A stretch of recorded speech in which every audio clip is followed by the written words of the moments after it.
Live from Denver, it is Friday night. Hey, critics. Hey, everybody. How are we doing today? How is our week? Welcome to another episode of Critical Conversations, the show where you all get to talk to us. And I believe we have fixed our technical difficulties from last week. We've tested twice. We have everything all connected. And of course, as I love to have happen, I am joined by my beautiful wife, Melissa. Hello, good evening. Or morning. Yeah. Some of you are in other countries. Exactly. We are very happy to have you guys here with us. And looks like everything is all great. Nobody's alerting us like, I can't hear you. What the hell? So it looks like all is well and good. You got an alert. Excellent. That's what we want. We want you guys. I think you got to hit that bell icon if you're subscribed to my channel to make sure you're getting notifications for shows as they drop and whatnot. So make sure that you've done that. And we are so happy to be live. And I am now a week back. I've gotten a nice, good, chunky week of work in this week. I basically spent most of my time getting my clips going again, but also totally kind of rehashing my website. My website has been an afterthought for a very long time. And so I'm correcting that now, fixing. I'm going to try to make my website a lot more usable and a lot more user-friendly and a lot more information-packed. It's got all links to all of my videos and blog articles, but they're a little hard to, maybe I can use my website to help categorize those videos into more easy-to-find things than what YouTube gives me. I started realizing this week, and there's some work to do there, but first I needed to reorient things. So anyway, good. I'm glad you guys are liking the clips out there. By the way, if you're not subscribed to my Critical Clips channel, you can see it. You can find the link to that off the homepage of my YouTube channel, or just look up Critical Clips. That's the name of the channel. And you'll get content from me Monday through Friday at noon. It drops here, Denver time. Every day you get a clip from my Q&A shows or my podcasts. In fact, it's a lot of fun. Who's OnlyFans? No. I really like having the ability to go back, and I've commented on this before, and to go back and see what I was doing 3-4 years ago. And in this case, this week, it was my interview with Mark Headley. So many quotable pulls from that interview that I used for the clips, and we got talking about the gold base, Miscavige, et cetera, et cetera. So,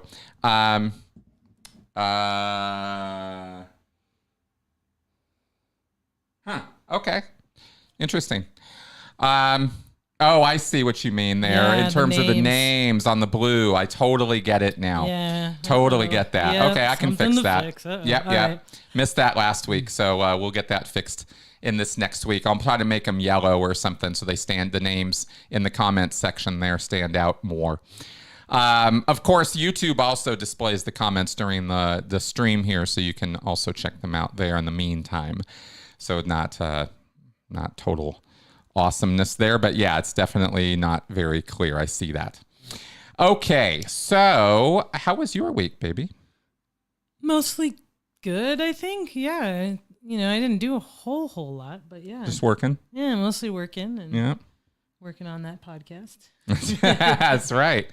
When you're ready, I guess we should talk about that, by the way. Yeah, we don't have to talk, give too much away, but. No, I mean, however much you want to. She's working on her own podcast, and I wanted you all to know that, but. It's a fiction one, a creative fiction one, so it's not going to be like this. It's going to be like an old radio show kind of thing, those kind of podcasts. I'll just say it's a post-apocalyptic sort of thing, or apocalyptic in the first season. So, well, something to look forward to. Yeah. So you're putting that together, and I know it's really been a lot of fun from my perspective to watch you and your process and your creativity, and when you get on fire about stuff or you're researching stuff. And this is, I don't know that you guys actually realize this, but you're looking at a volcanologist practically with the amount please. with the amount of knowledge she has No. stuffed into her noggin about volcanoes. It's impressive. She's constantly researching these things, and it's a lot of fun. Yeah, watching that. And one of my friends is helping me out with it, and he's been reading other stuff that's similar to it to make sure we don't like copy other people and stuff like that. Well, we can't. Yeah, and so far we haven't found any evidence that what you're doing is even a little bit like what other people are doing. Yeah, but yeah, I've been reading a lot about volcanoes and stuff. Yeah, not about the planet Vulcan. Yeah. Vulcan is named for the, I think it's the Greek god. Is it Roman or Greek god, Vulcan? I think it's Roman, but I can't I think it's Roman. Actually, right? Yeah, I think it's Yeah. Roman. Anyway, there's a Roman god, Vulcan, god of the, I think god of the earth and the underworld, if I have that right. But that's where that word comes from. Volcanology is studying volcanoes and studying stuff like that. Is if I'm remembering all this right, I'm totally just cruising here on decades old knowledge. I haven't looked any of this up recently. Whoa. Oh, hey, wow. Thank you, R.R. Smith, for Yeah. your awesome super chat. Excellent. Yes. And now let's be clear. Melissa may or may not start a YouTube channel. Yeah, because it's audio mostly. But it'll be podcast, yeah. It'll be an audio podcast, yeah. And like someone had mentioned earlier, I think it was Noam saying, yes, it is kind of like serialized audiobook kind of thing. There you go. Yeah. Yeah. And it's like a scripted thing. She's writing scripts. It's awesome, sound effects and all kinds of stuff. Again, thank you, RR, for that very generous super chat. Very appreciated. Okay, so I'm seeing no calls in the queue yet, so I am going to let everybody know it's 984-214-4154. This is a call-in show, and the phone lines are open, and as far as I know, yep, call is still going, and we should be good. Okay, so if you want to talk to us, please do so. In the meantime, we have a couple things we can talk about. Oh, do you have a quote? Yeah, I actually have two. Because I like them both. So the first one, be able to recognize when you're reading or hearing material biased to your own side. So I like that one. And Who was that? Marilyn Vos Savant. Apparently she's this American journalist who's was in the Guinness World Record for having one of the highest IQs ever. So she's kind of smart a little bit. It sounded kind of smart to me. Yeah. Kind of echoes some of what I've been saying. So of course it sounds smart to me. Something we'll talk more about in the show today. Yeah. And from another smart person in a different way, we are surrounded by poetry on all sides, Vincent van Gogh. And I don't know how he meant it exactly, but I feel like, yeah, everybody has something to offer, even if you don't agree with them a lot of stuff, Very true. Very true. I think it really is worth commenting on that quote from Van Gogh there, that, life really, that's the kind of quote that reminds me so much that life is so often just kind of what we make it, how we see it, how we're looking at things. And, you bring sunshine to your day and suddenly it's a sunny day, even if it's not so great. Mm-hmm. That kind of thing. Go team, go. I'm not saying that has any magical qualities, of course, but I am saying that, when we face the day in a good mood, it's happier times than when we're facing it in a bad mood and things look dark and awful. And I guess it has to do with the interpretation, because then it's like everything's doom and gloom and everything sucks and everything's awful. And then nothing good is there. And Henny, I said we're surrounded by poetry on all sides. Yes. She asked again what I had said. Oh, yeah. Okay. Got it. Yes. Good. Hey, Henny.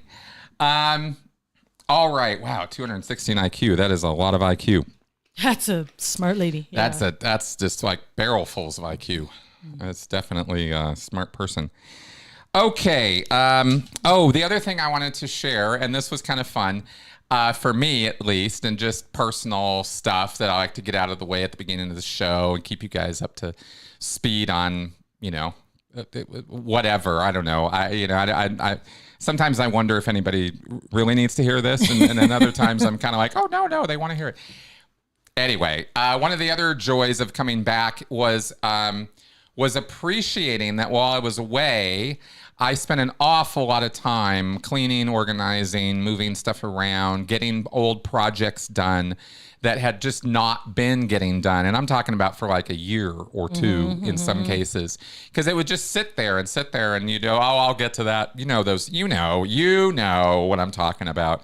Those things, and I just caught up on a bunch of those things during this month. And there is really something to be said for being on the other side of that, because it's always, it felt more and more and more overwhelming, more and more undoable. Oh God, I don't have the time. I don't have the resources. I don't have the time. I don't have the energy. I don't have the interest. Well, somehow just kind of kick my butt anyway and get it done anyway. And as a result of that, there's just something to be said for, I had to laugh because the first thing I thought of was the Jordan Peterson thing of clean your room. Clean your room and everything's, I think it was his 10 rules or 12 rules for happy living or something, and having a clean room was one of them. Or a clean space, or take some time. In other words, take some time to organize your life and have your things in order, is the message I got from that. And I'm not in any way here advocating that everybody go out and read Jordan Peterson. That's definitely not what I'm saying. That's why I laughed, in fact, because it still ends up being really good advice, to do that. And it's just, I wish I could mind meld it, because it's kind of like this cleansing that happens up here as a result of cleaning in the real world. And it just removes so much stuff. And I think that's part of the recharge that happens with us when we take time off. I don't think I don't think I'm describing anything unique or special or different in my own life experience from what everybody else goes through here. I just like to talk about it. So. All right. So Sane mentioned that pets are magically able to change our mood for the better. Maybe we should put some Benson Cam on. Oh, yes, we should. Okay, so we have new Benson Cam this week, and let's go ahead, and there he is. We just shot this today. Now, Benson is very, very different from Seven. 2 weeks of Benson Cam have shown us that we have to follow him around. Seven, we could just put a camera on a tripod and he'd basically stay in chill frame. For a minute. Yeah, he was chilling all the time. Benson is in motion everywhere. Like he's like this kind of a lot. And he's not hyper. He's just active. Sometimes he's hyper. Oh, well, yeah, sometimes he's super hyper, but he just oh God, he's so cute. I know, it's just unfair. But it's painful how cute he is. Oh, yes, doesn't the Sea Org teach you how to clean? Yes, they do. The Sea Org definitely teaches you how to clean. But when you leave the Sea Org, you no longer have a taskmaster beating on you every day to clean, right? So you got to do it yourself. Anyway. One of the biggest ways that Benson is different than Seven is Seven was an introvert and Benson is an extrovert to the max. You take him on a walk, he's got to go up to everybody. He wants to meet everybody. He wants to meet every other dog.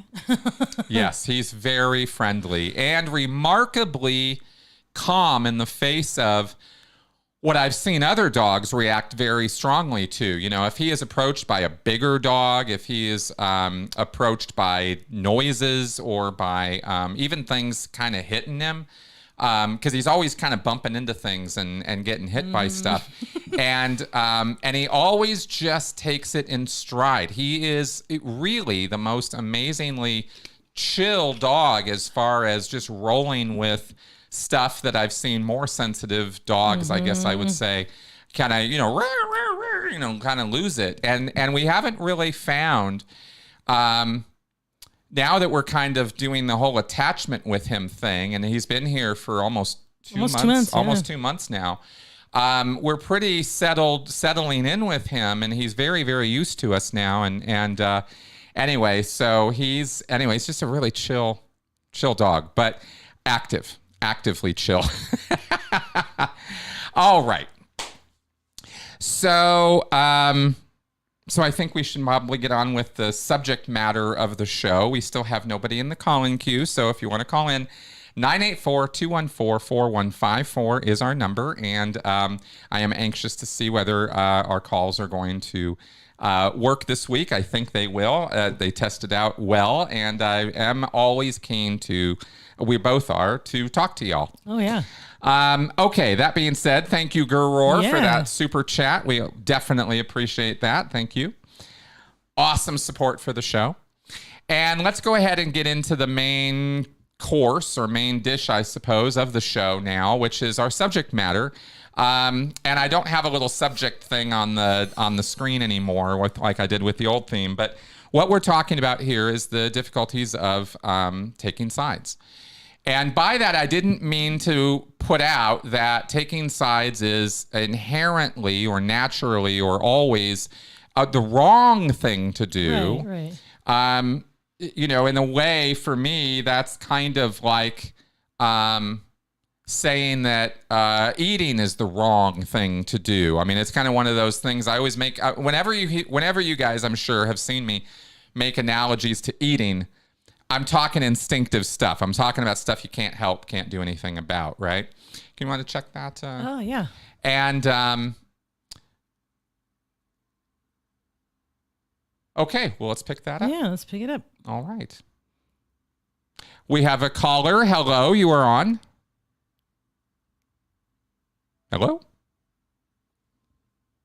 Hello?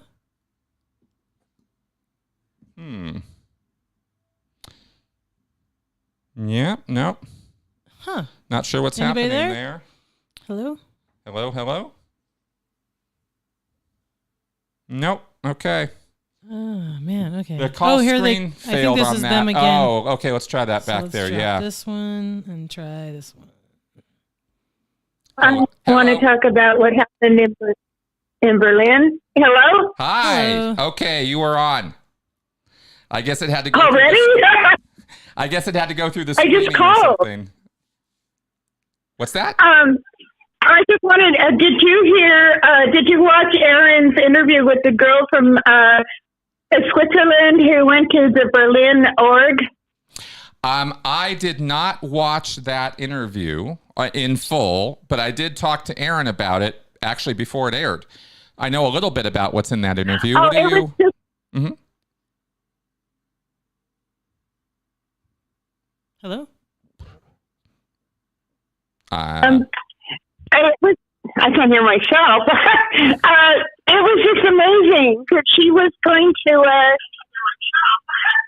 I can't believe how she was going to join the Sea Org. Can you turn your volume down a little bit in the background there, because we're getting some echo. Yeah, sure. Thank you so much. What I found is that she. Oh, you're cutting in and out a little bit here, Gail. All right. Well, go ahead and drop this one, because it's going in and out a little bit too much. Gail, we're really sorry for that. It doesn't look like it was a problem with our call-in stuff here. It looks like it was a problem with the connection for some reason. I'm sorry about that, but I did not watch that interview. But yeah, she definitely had some very interesting things to say, as I talked with Aaron about, in terms of some of the fraud that Scientology has been perpetuating. One of the things that came out in that interview was that fraud, the credit card fraud we're talking about, remember the big Chase Wave thing that we were talking about, for weeks? Well, that whole process, or that whole kind of operation, was apparently being done back in, we're just going to call into the line again while we're going. That operation was going years and years and years ago. Before the chase wave, they were doing something very, very similar. And one of the things that was talked about in that show that Aaron did, the interview, was that people got arrested and the whole thing was covered up. But Scientologists actually got arrested in Germany over this credit card fraud. And it was a big, big deal. But it had never even made it to all the usual lines that it would have been reported on. It was not reported on. It was covered up. And so all the people who should have known about it didn't. And it was just strictly an OSA kind of operation. I'm going to call into our line again here. You guys are going to give me just a second while I do that. Thank you for calling Call-In Studio. Technical difficulty. Enter your 6-digit PIN number. There we go. It's really Welcome, host. You are now in the host room. How's that? That's a lot better. There we go. Studio web interface. There we go. Okay, good. So we're connected back up to our call-in line. If you guys want to call in, we can Got pick a you call up. here, so And there I think is it's Henny. All right, let's pick this up. Hello. Hi. Is this Henny? Hi, can you hear me? Yes. Hi. You're coming through beautifully. Okay, I'm really trying to help you here. I was actually going to call you before the show. Okay, well, thank you for calling in. As we can see, we have a call here. How you doing, Henny? I'm doing good, Chris, and there is an echo. So, and there's a little slow feedback on the phone. Okay, good to know. Yeah. Good to know. I guess you didn't. We didn't detect that earlier. No. Okay, fair enough. Well, we'll switch and try another mechanism next week. But at least we've got this working right now. So, I can hear you perfectly, very clearly. Like I said, we're just on a delay. Right. Right. And like I said, to be funny, but to be serious, I was going to call you before the show. Well, that is funny, and I'm glad. I'm glad we're talking. I should have, but listen, I am too. So, how are you on the concept of? Here's what I wanted to talk about for the show. So let's go ahead and have a conversation about this, Henny, if you're down. What do you think about the idea of being able to sort of rise above or not be part of the fray and actually kind of consider that maybe you want to be on everybody's side on something? You know, like you don't have to necessarily, and I'm not talking about explosive issues like abortion or something, but kind of more of a humanist approach, a kind of like, look, I'd really like everybody to really win in this if it's possible for that to happen. What do you think about that? Does that sound kind of airy-fairy, or do you think there might be some reality to that? I think that is a wonderful way of thinking, and it should be implemented more in our thinking, because we do tend to take sides. Mm-hmm. Mm-hmm. I think it's so natural for us to. It's one of those things we don't have to think about, and I think it's because it makes us kind of feel good and satisfies so many of our emotional needs to be part of something that we kind of do that automatically, and the problem isn't that we do that. It's that we do it too much. We do it too far. We go in too far. What do you think? You know, Chris, I think that possibly it's in our DNA, like it almost, from when we began, we had to take sides. Mm-hmm. Mm-hmm. Do you know what I mean? On an animalistic kind of way, because we are both human and animal. Do you know what I mean? We Absolutely. have both of those things going on inside of ourselves. That's right. I think this is a point. Yeah. I think this is kind of like the points I make about. Oh, Couch, by the way, thank you very much for that super chat. I think this is kind of like when I talk about critical thinking being like a discipline, like martial arts, like you got to learn it and practice it, and that's the only way you get any good at it. I think this is a similar thing. I think you have to kind of train yourself or tune yourself to, the best way I have to describe it is kind of move your viewpoint just a little bit above the fray of side versus side. You know, you can still even be swayed one way or the other, but you're kind of more above it. Does that, is that clear at all? What do you think? Yes, it certainly is. It certainly is. I would say that would take a modicum of intelligence, Chris. I think so too. I think you're right. I don't know that, that it's just an easy thing to do or that anybody can do it. No. And I do think that it would require learning more an open about mind, an open mind. Yes, exactly. It starts with that. So you have right. That's right. And then I think once you have the open mind, once you're willing to consider that maybe the quote unquote other side might have a point or two, might possibly not be a bunch of, baboons or morons, then you can start thinking more with, well, what's going on over there? Why would they think this is a good thing? Interrogate it, question it, look into it. Even if you're not going to agree with it, at least understand it. And it doesn't require that you agree with the other side in order to get along with them, and I think that's a skill set that we've either lost or are actively losing right now. And I think that's why a lot of people are talking about this. Your thoughts? Well, I think it's a good topic. It's a good topic to talk about because it's important that we do change our behavior to be more tolerant, to be more. We live in a world that most people don't agree. But if you can agree to disagree or just understand a little bit more, it would bring more humanity. Exactly. Which I really think we lack. Yeah. I think this is the path to inhumanity is that we go so far on one side or the other that we become, we start othering the other side. We start making them out as though they're not human, as though they're vermin, as though they're rats, as they're morons, bunch of idiots, basket of deplorables, etc. Right? I have to say, mm-hmm. And I use curse words. You heard me, curse like a sailor, okay?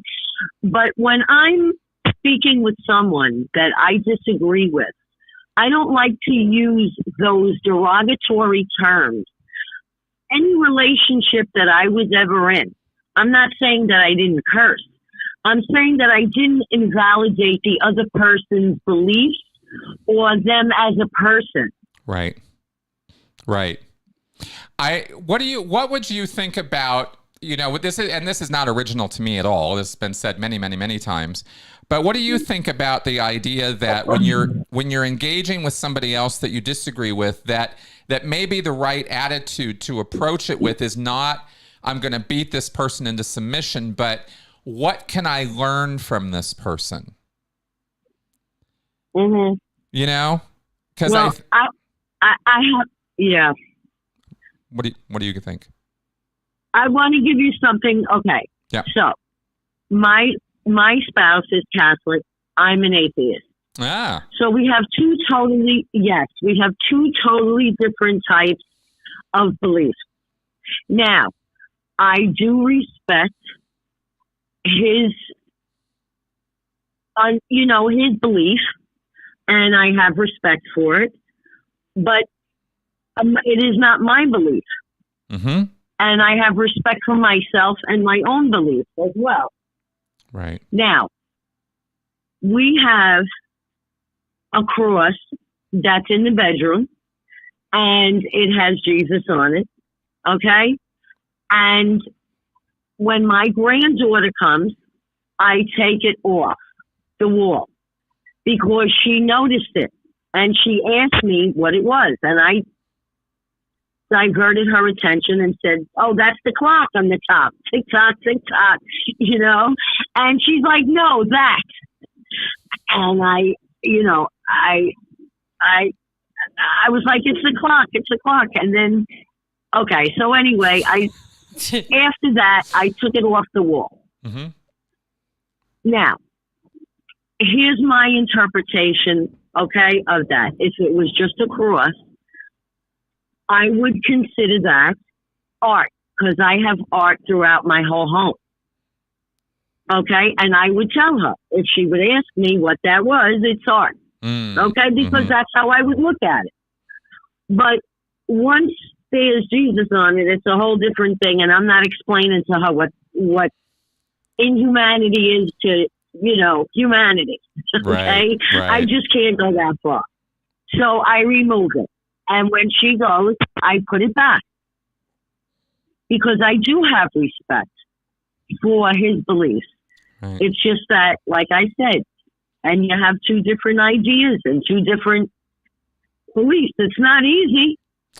Exactly. It's not easy, but you do it because you give a little, you get a little. It's the whole, it's the meeting and compromise. Compromise. There's the word we're looking for. Compromise. Yes. Exactly. Somehow that's become a dirty word in the last 10 years or so. I'm really not sure what that's about. What do you see in that? I don't know why compromise is a dirty word or it's considered that way. It has to be, I think it's almost like the middle of what we're talking about, of trying to put our biases aside to be able to understand and listen to someone else's. That's right. Because it's almost like the nucleus. Well, exactly. Because how can you possibly make peace with somebody else or get somewhere with somebody else? Like, unless you want to be at war all the time with the entire world, you've got to draw some lines, right? You've got to be, okay, well, I will put up with this, or I will agree that, okay, I won't go there with this, or, if somehow you got to draw some boundaries for yourself, right? Absolutely. I think it's so important. Yeah. But it is about, look, it's relationships also need compromise. And I think that's where it starts, really. Yep. It's not an easy thing. It's not an easy thing to do, but if you're going to live in a world that you can have peace and that you can have kindness and respect and humanity, then that should be really the ultimate goal. Exactly. I agree. I think so too. And that's the side I'm on. Awesome. Well, Henny, thank you for calling in. Really appreciate your call. You're welcome. I hope I've added a little something. And I love your show. I love the new way. And we got to do this, the phone's better. But we will. Yes. And I adore you all, Melissa. I would love to listen to your podcast. Thank you. Yes. And love to you and the dog. And I'm going back to the show, and I love all the credit. Awesome. Thanks, Henny. Thank you. Top all right. there. Good night, guys. All right. Good. So there you go. And boom. Okay. So exactly. So kind of building on all of that stuff, right? Why am I talking about this? What does this have to do with my, world and my channel? And why is this a topic for the show this week? It's because this is the antidote to cults. That's why. It's because this is the antidote to it. It is this rising above this constant need to be on a side and take a position and draw a line in the sand and have a hill to die on and think in the self-righteous egotism of that you're somehow making things better.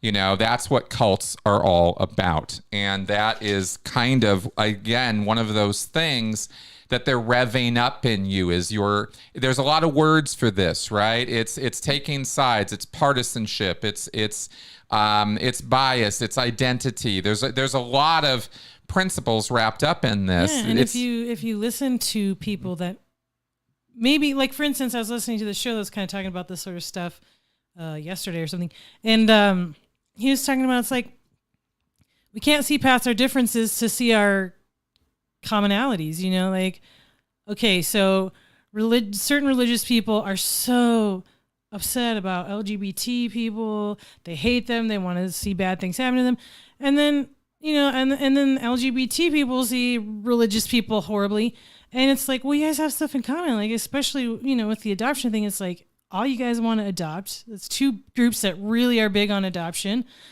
And if you could get over your other stuff and forget about it for a minute, you could come together and you could be allies on that. But well, exactly. And by the way, hi, Amanda. Glad you're back.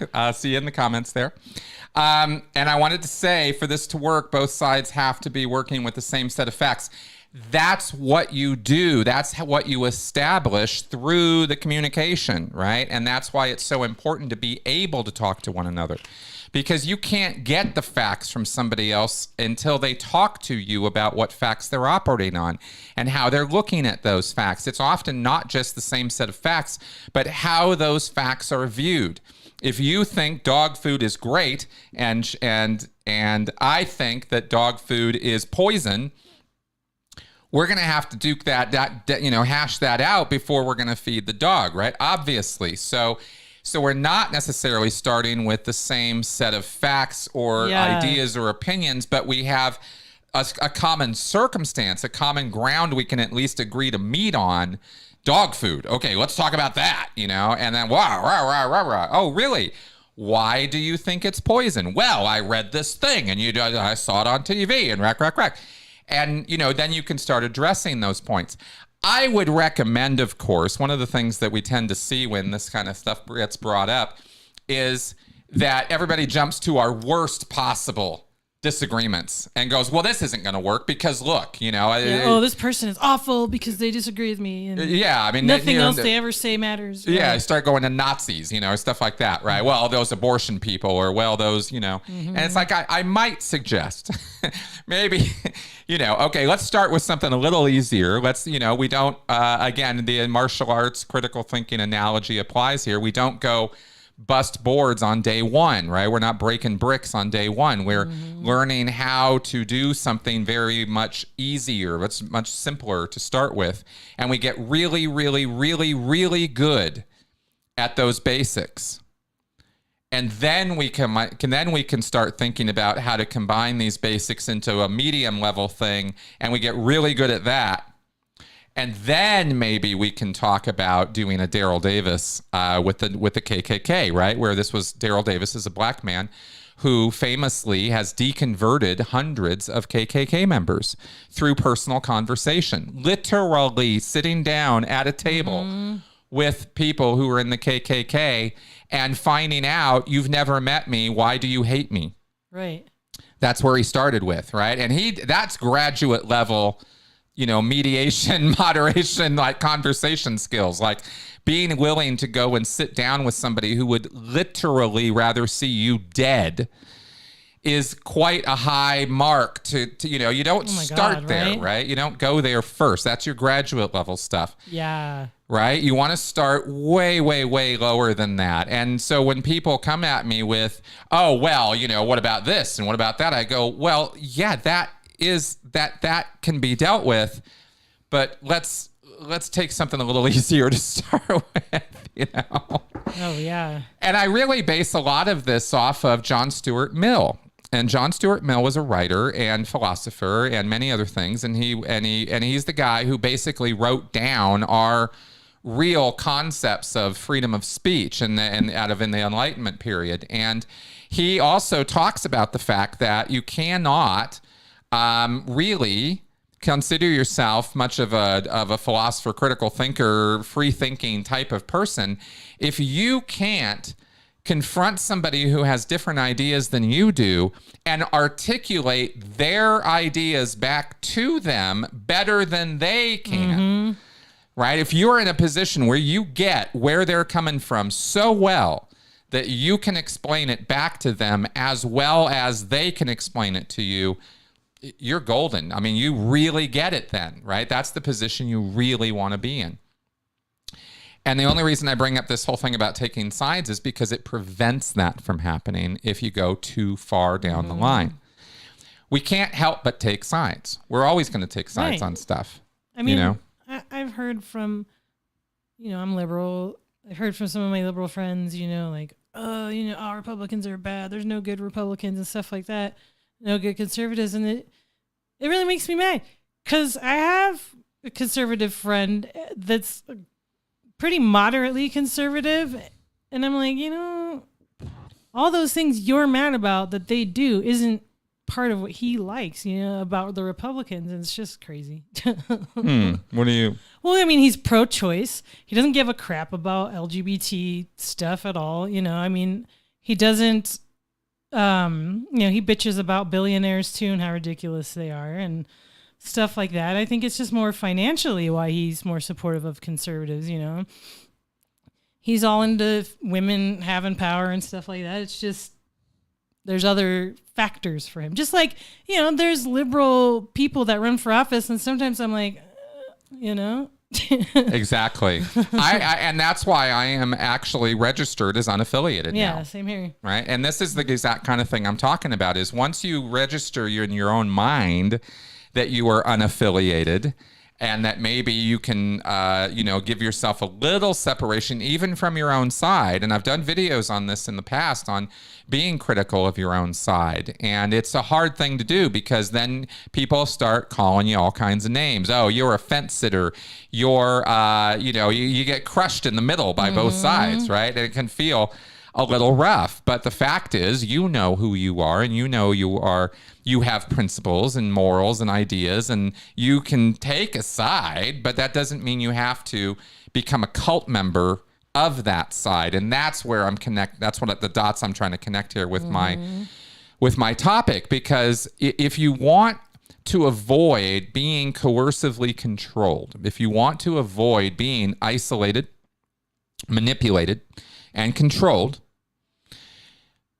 the isolation part is kind of the part I'm talking about right now. It's the part that I'm harping on, right? Is you isolate yourself when you go all in on one side and call the other side the evil, horrible ones, and I can't associate with them, and this is the hill I'm going to die on, and how dare they? And I'm telling you, short of a Nazi invasion, there are very few things you need to go all in on against another thing, like the Ukrainians right now have to go all in against the Russians. Right, they have no choice. It's life or death. Yeah. Right, it's not. You can't rise above that partisanship when there's bullets flying. Right. That's not the kind of situation I'm talking about. But so many of the social issues and the social branding and the social ostracization and the disconnection that we run on each other in our social groups is so unnecessary and so not that kind of bullet flying situation, but it's made out to be. And I think that intensity, that revving it up and riling it up prevents the solutions from ever coming into play because everybody's so pissed at each other about it. They don't want to talk. They don't want to work it out. They don't even think it can be worked out.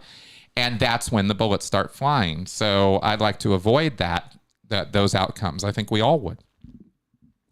So that's what got me thinking about this stuff, because cults are just extreme versions. So another way of looking at a destructive cult mindset is it's a mindset that has taken sides to an extreme level. And I just don't think that's very, that's very healthy. So, we have a call queue. Okay. Okay. Okay, good. Go ahead and let's. Hello, is this Anthony? Hey, it is. Can you hear me, Chris? I can. Welcome to the show. How are you? I am very great. I'm very pleased that I'm coming in loud and clear. Yes. Glad to have you. What's up? What you thinking about? Well, it's nice to have you back, Chris. I was going to tell you that last week. Thank you. Before, but the connection was bad. But it's really nice to have you back. Hope your break was awesome. It was. Awesome. So I wanted to talk about. I am so happy, by the way, that this is the topic of your show tonight because it's something I've been thinking a lot about. The issue because. Current trends in society with political discussions and everything have really, I've experienced the phenomenon throughout in the past few years of looking at people I've known all my life and loved to spend time with and love their company. I've had the experience of having such extreme political differences with them in the past few years that it's provoked in me personally intense feelings of hatred sometimes, and that's really disturbed me. I'm not happy about that. I want that issue to be remedied. I don't think, and the thing is, for me is that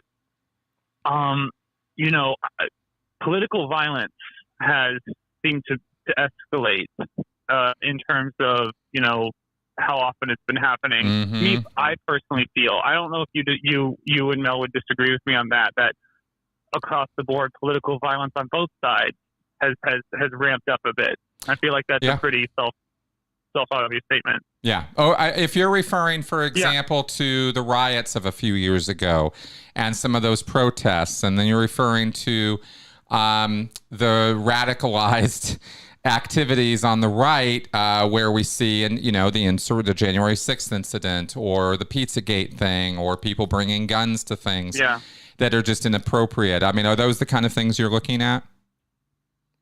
Absolutely, yes. Yeah. And I'm on the left personally. I'm a liberal-minded person. So obviously, I'm more inclined to go after the acts of violence on the right. And you mentioned January 6th. There's also that's the main one that comes to mind. But there have been other, like the El Paso shooting was clearly, a racist right wing. Not the right wing is racist, but he was a right wing and a racist in his motivation. And there's also, but you got to acknowledge it on the left too, and that's right. The important thing here. That's right. You had the congressional baseball shooting in 2017, and also whenever, in my personal experience, whenever I've had any debate with a conservative or confronted them about January 6th, I've gotten acknowledgments, but oftentimes I'll get sort of like a defensive statement of like, well, what about the riots of 2020 and what about all that? And that's like, first of all, I think the big distinction to be made between those two things is that January 6th was based on just a complete lie, a complete fabrication about the stolen election. It was Correct. Just Trump's hurt feelings. There was nothing legitimate behind it. Right. In 2020, that summer, while it was the riot people did die, people were murdered, they did get out of control. I walked through downtown Dallas one time and it looked like Dresden at one point. Those were predicated on the murder of George Floyd, and it was based on a righteous indignation. So the difference there is that it was prompted by a worthy cause. They just took it too far in cases, and it got out of hand. So, right. What I want to bring it to you, Chris, is could you just comment on this trend of excusing violence when it comes from your own side? Because I'm seeing it more and more, and it's really disturbing.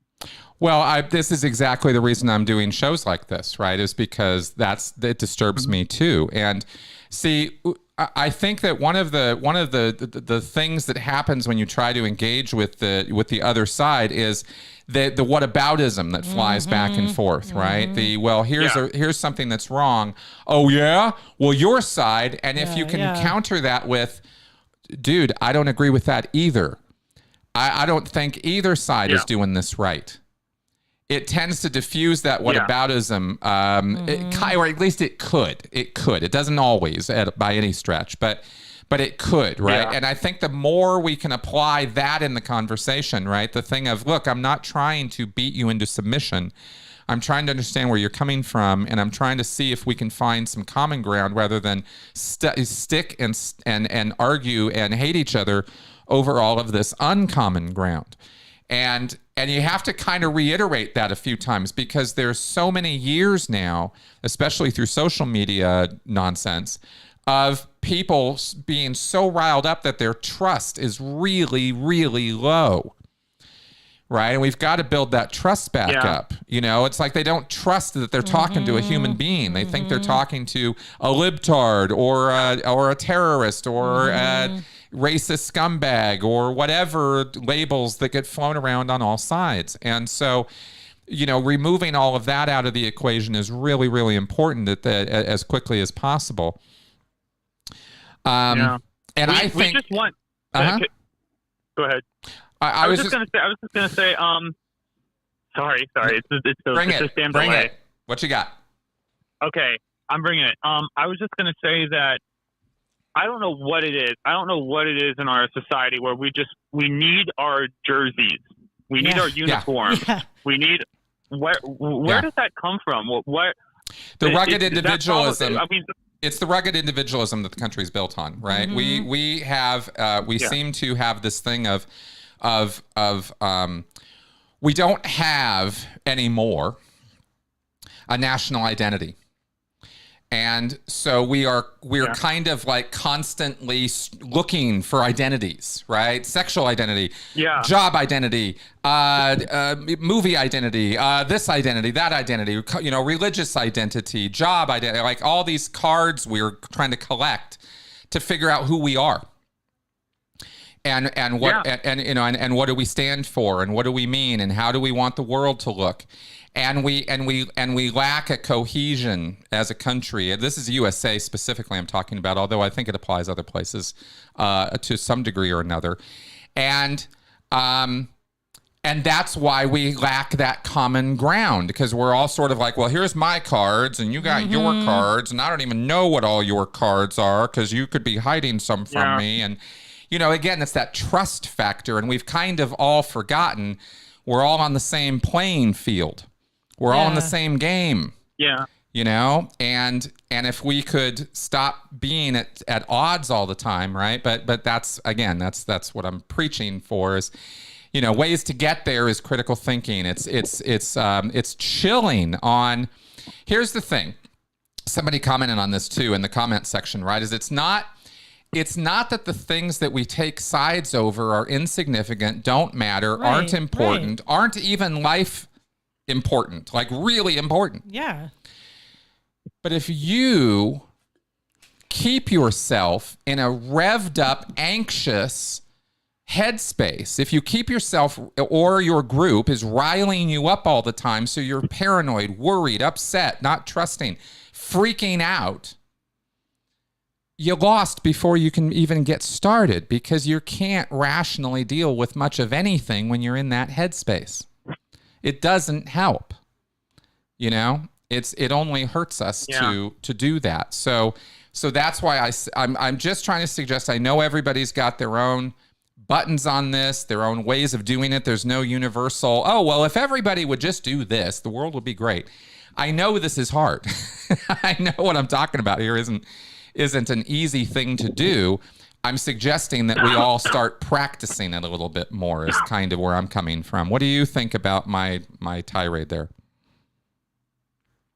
Oh, I think you're absolutely right. I think that, you know, with this, the way things have escalated, ramped up so much in recent years, there's so much comfort in retreating into your corners. And, you know, I can remember the feeling of growing up in a, you know, a super conservative household and a super religious household. I can remember, you know, feeling just immense security around me, like thinking that, you know, these people have it all figured out. It's very similar to what you experienced in Scientology, I'm sure.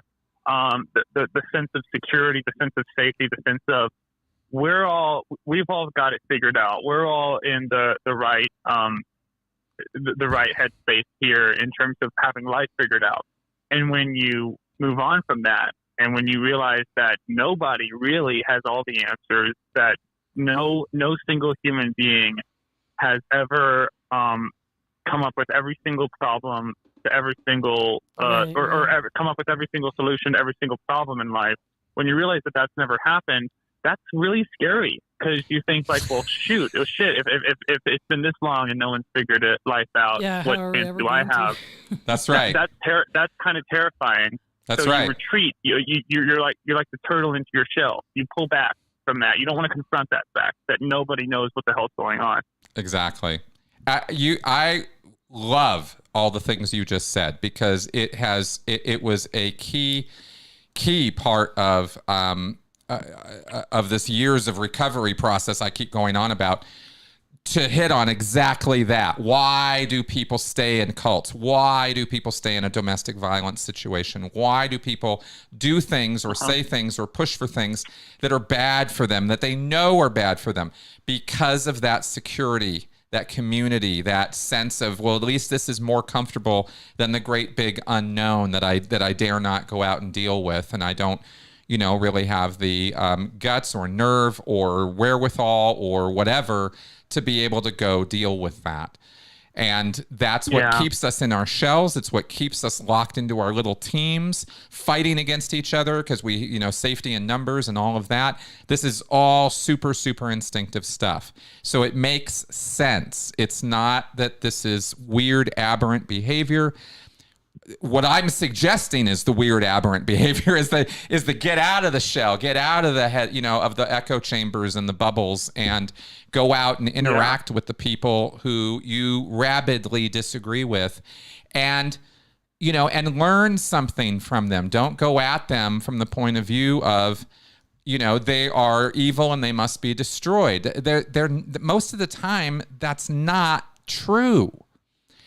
And that's what I want to, that's the last point of this I'd like to get across, is you build up this identity of the other, this concept of who they are, and most of the time we're just so dead wrong. We're operating in total ignorance of what those people really think, really are trying to do, because they think all of the things you're thinking, that's what they're thinking about you. Yeah. Are they right? Can I finish with it? Probably not. Exactly. Not. So please finish. Can I finish? Yes. Yeah, let me just finish with a question for you. Yeah. Because we're talking about getting inside other people's heads and figuring out what's their motivation. My question for you, Chris, if you could pick any person, living or dead, that you could spend a day inside their heads to see the world as they see it, who would you pick?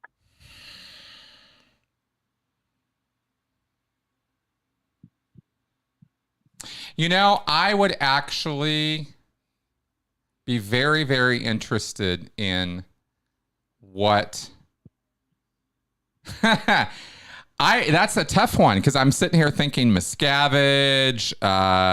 There's certain other people I'm thinking about. I don't even know if I want to name them.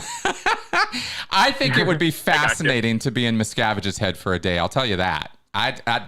That could be incredibly clarifying. I've been supposing and suppositioning about that guy for years, and to get some kind of confirmation on what's really going on in that guy's head would be an education that I would definitely like to receive. That would be interesting.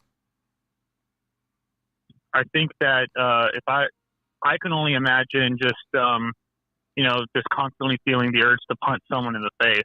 I think that, or maybe just, wishing people wouldn't compare you to Lord Farquaad behind your back all the time. Sure. I think I've always thought of Miscavige as being like the villain in Shrek. Oh, definitely. Lord Farquaad. Yes, definitely. Yes, it fits to a T. It fits to a T for sure. All right, well, listen, Anthony, I'm going to let you go because we got to wrap up our show here pretty quick, and there's a little story I wanted to tell about all of this that might contribute to our conversation. Thanks for calling in. Of course, man. Always a pleasure. Talk to you soon. Big time. Thanks. Bye-bye. All right. So let me tell this story real fast. And I've told it before, but let me tell it here in this context, in this situation, to demonstrate what I'm talking about. Remember when I went up and talked to the Flat Earthers up in Fort Collins? And then I went to the Flat Earthers convention that was a 3-day full-time deal here in Denver a few years ago. That was exactly as V described, right, in the comment there. That's walking into the belly of the beast. That was going up there and like, oh my God. And in order to walk into those rooms, in order to interact with those folks, I had to clear my head of everything. I had to just like, okay, just take just wash everything out. Because I'm about to go interact with people who I believe are kind of crazy. And that was kind of the attitude I had going into it, was I think these guys might be mentally imbalanced. I'm really not sure. I don't know what exactly I'm going to run into. I got to kind of open my eyes, open my ears, shut my brain, and just observe what is here. Because I want to figure this out. I want to understand why these people believe what they believe. I know what my own conspiracy theory experiences are, but I don't want to take that and project it on them. I don't know if they believe what they believe because of all the reasons I believed it, right? And so, I'm not flat earth, but the conspiracy stuff I used to. And doing that was a real exercise. It took a lot of work and a lot of effort, especially during the convention, because, man, they said stuff that was really loony. But it was such an experience that I made videos and shared it with everybody, right? Talking about all the things I learned because I opened my mind, opened my ears, and looked and talked and interacted with them and listened to what they had to say. Didn't argue with them, didn't tell them how wrong they were, didn't tell them what a bunch of idiots and insane people they were. And I found that my preconceptions of them were almost all wrong. They're not crazy. There's no insanity going on there. It's a religious philosophy at the heart of it. It really comes down to a very, very, very hardcore religious fundamentalism, and it's all about the great deceiver, Satan. And I did not know that was at the bottom of flat Earth until I went and looked and talked and spoke and read and did all that stuff. Now, I'm not trying to hold myself up as some paragon of something. This is one time when I managed to pull it off. There's been plenty of other times when I have failed miserably at this. But this was a real success because I don't have questions anymore about flat earthers. I'm not mad about them. I'm not upset with them. I don't misestimate the danger of flat Earth anymore because I know it's a tiny, tiny little group. Mm-hmm. I know that. I know it to my core, right? There's not millions of flat earthers. There's not even tens of thousands of them. It's a tiny group of people. And they are religious extremists in the most part. You'll find the odd exception here and there, but even in that community, that tiny little community, the atheist flat earthers or the science-based flat earthers it was 5 people in the room. I mean, that's how many there were, right? Of that small minority within the bigger community of religious believers. And it's a strong religious belief. So, and there's all kinds of other stuff attendant to it. I don't mean to be reductionist. There's a lot of layers to get to flat Earth. But it was an education is all I'm trying to put out there. And if I could go walk into that and that's something I absolutely really wondered what was going to happen. That's the kind of thing I'm talking about. And I'm not recommending here on the show today that all of us become little Daryl Davises and go talk to our worst enemies. I don't think that's a good idea. I think we should practice doing this with our friends, with people we get along with on the other side of some aisle but we still get along with them, right? Interrogate, question, talk, have conversations, find out where they're coming from. You might find your assumptions and all that are just dead wrong. And personally, I love finding that out. Sometimes. Yeah. Sometimes it makes you feel a little bad. You're like, sometimes. Oh, oops. We all fight for our beliefs. We all fight for our opinions and our ideas, and that's fine. But there's a point where you got to recognize, I am not getting this. I am way off on this, and that only happens through communication. Mm-hmm. Because here's the thing: if you want to go have a battle and have a war and have bullets fly, okay, then a bunch of people are going to die. Literally die, and then you're going to have to duke it out, hash it out anyway. Because there's going to be people left over, right? Unless you're counting on total annihilation and salting the earth, and I don't think we do that too much in our society these days. No, and usually other countries will step in and be like, what's going on here? You can't just take out a few million people. Exactly. So maybe we beat ourselves to the punch and not engage in all of the bullets and violence and fisticuffs and rioting and all that other crap. I'm not down with it on either side. And I've been crystal clear about that from 2 years ago, from 5 years ago. It's just not necessary. The thing that upsets me about it is I'm just like, God damn it. It's just so unnecessary that people have to die over these things. You know, we are rational creatures. We have the ability to overcome that crap if we want to. And that's my preaching soapbox for today. All right.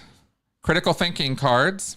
Availability heuristic. Ooh. Your judgments are influenced by what springs most easily to mind. How recent, emotionally powerful, or unusual your memories are can make them seem more relevant. This, in turn, can cause you to apply them too readily. Try to gain different perspectives and source statistical information. Okay, good. I hope you all got that. Our critical thinking advice for the week. Even though I stumbled over it like 3 times. No worries at all. This was a fun show. I really enjoyed interacting with the callers. I really appreciate the super chats, guys. The support means everything to us, especially in these difficult times, I will say. So thank you very much, all of you, for supporting the channel, for showing up, for liking, subscribing, sharing this work. We got a little show, a little channel, but I'm really trying to do what I can to grow it and just get some sensibly speaking stuff out there. The podcast this week will be with Pat Hendrickson, who is an educator I spoke with a year ago. We did a part 1. This week we did a part 2 talking about higher education. If you were for ex-cult members specifically, really it applies to everybody.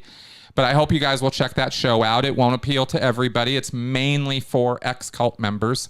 But I really am talking to everybody in the show. And we had a great interview chat about education and higher education and the resources and availability of that kind of thing for people who come out of these horrible, horrible coercive situations, or anybody really who's just trying to pursue more learning in their life.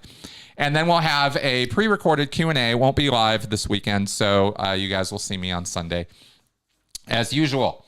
All right. Thanks, everybody. And we'll see you next week. Bye-bye. Good night.